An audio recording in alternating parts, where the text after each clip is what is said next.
Hi, welcome on Easy Learning. Now this is Chandan Jha.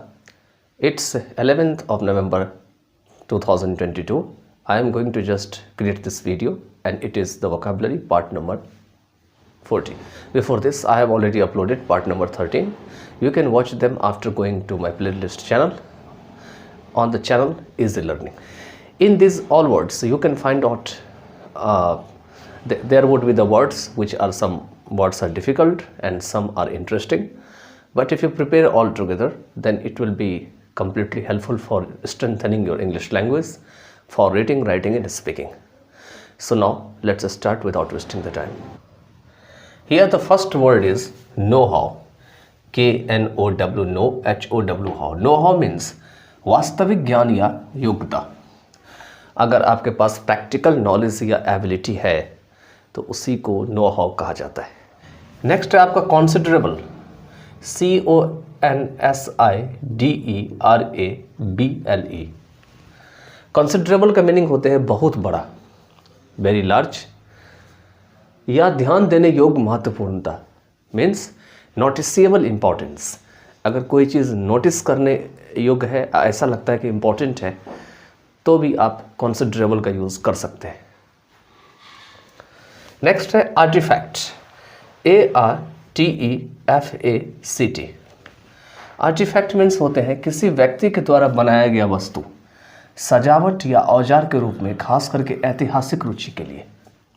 ठीक है, तो किसी पर्सन के द्वारा जो बनाया गया ऑब्जेक्ट होता है, या मान के चलिए उसने अगर डेकोरेशन या टूल के रूप में, औजार के रूप में अगर बनाया है, स्पेशली मीन्स खास करके हिस्टोरिकल इंटरेस्ट के लिए बनाया है, तो उसी को आर्टिफैक्ट कहा जाता है. ये वर्ड आपको हिस्ट्री में ज़्यादातर देखने को मिलते हैं, इसीलिए. इसके बाद नेक्स्ट है feature. FEATURE. Feature. Feature means होते हैं किसी चीज़ का महत्वपूर्ण हिस्सा. ठीक है, इम्पॉर्टेंट पार्ट ऑफ समथिंग.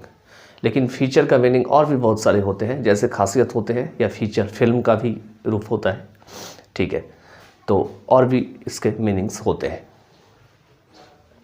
इसके बाद है स्टडी. STURDY. यहाँ पे आर के बाद डी है. डी क्या है? कॉन्सोनेंट है, इसीलिए आर को नहीं के बराबर बोलेंगे, स्टडी बोलेंगे इसको, स्टडी. तो स्टडी के मीनिंग होते हैं शारीरिक मजबूती या कठोरता जिससे टूटने की संभावना ना हो.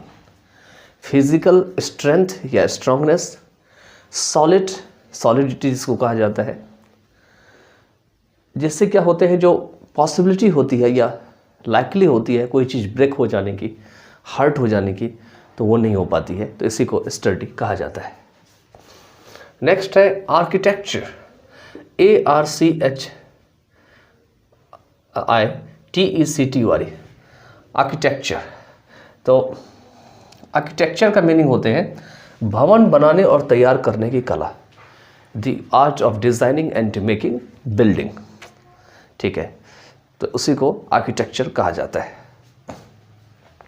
नेक्स्ट आपका डिसाइफर. DECIPHER. डिसाइफर मीनिंग होते हैं वे या कठिन रूप में लिखे हुए अक्षरों का अर्थ पता करना. मतलब डिफ़िकल्ट तरीके से लिखा हुआ, हिडन तरीके से लिखा हुआ, या ऐसा लगेगा कि अक्षर समझ में बिल्कुल नहीं आ रहा है, लेकिन अगर उसको डिस्कवर करना चाहता है कि आखिर में उसका मीनिंग क्या है, उसका अर्थ क्या है, तो उसी को डिसाइफर कहा जाता है. पहले के ज़माने में आपने देखा होगा कि नई नई जगह पे जब एक्सकवेशन होती है या कहीं पे अचानक खुदाई होती है, तो आपको पुराना कुछ चीज़ें मिलता होगा जिसमें कुछ लिखा हुआ मिलता है, लेकिन पता नहीं चलता वो है क्या. ऐसे करके वो लिखा रहता है, तो उसका मीनिंग जब पता करते हैं तो उसी को डिसाइफर कहा जाता है. नेक्स्ट है एप्रिसिएबल. APPRECIABLE. एप्रिसिएबल के मीनिंग होते हैं महत्वपूर्ण प्रभाव के लिए काफ़ी अधिक ध्यान देने योग्य होना. ठीक है, महत्वपूर्ण प्रभाव के लिए मतलब इम्पॉर्टेंट इफेक्ट के लिए. अगर इम्पॉर्टेंट इफेक्ट है तो उसके लिए क्या है, अगर आप नोटिसिएबल इफेक्ट करते हैं या नोटिसिएबल अगर इम्पोर्टेंस है, तो उसको एप्रिशिएबल कहा जाता है. नेक्स्ट है ग्लोरियस. GLORIOUS, glorious. ग्लोरियस के मीनिंग होते हैं अधिक प्रशंसा या सम्मान के योग, मतलब ग्रेट प्रेज या रिस्पेक्ट है तो उसके अगर एबल है, कोई डिज़र्व करता है ये चीज़, तो उसी को ग्लोरियस कहा जाता है।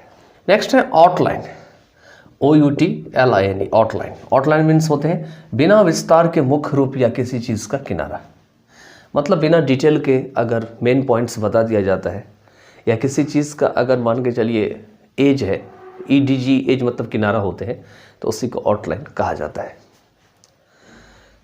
नेक्स्ट है bust, BURST, bust. Bust means होते हैं किसी कुछ समय के लिए किसी चीज़ में अचानक बढ़त, मतलब for a short period of time अगर किसी चीज़ में सडन इंक्रीज हो जाता है तो उसी को जो है बस्ट कहा जाता है।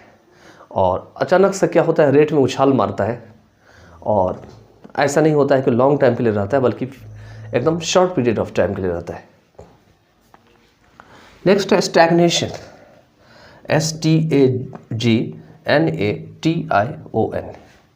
स्टैग्नेशन मीनिंग होते हैं एक ऐसी स्थिति जिसमें कोई चीज़ एक ही जगह थम जाती है, मतलब एक ऐसा सिचुएशन बन जाएगा जिसमें कोई चीज़ ऐसा लगेगा बिल्कुल रुक सा जाता है, थम सा जाता है, और वहाँ से वो डेवलप होने का नाम नहीं लेता, वहाँ से वो आगे ऊपर उठने का नाम नहीं लेता, तो इसी को स्टैग्नेशन कहा जाता है।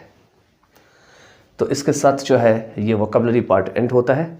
Now you can also follow me on Facebook with evergreen English language, Instagram with evergreen classes, and you can share this video to your friends, classmates, so that they can also enjoy these words, because I try to define the words from the root level so that it may be more understandable for the beginners or learners. By then, take care of yourself. Thank you so much.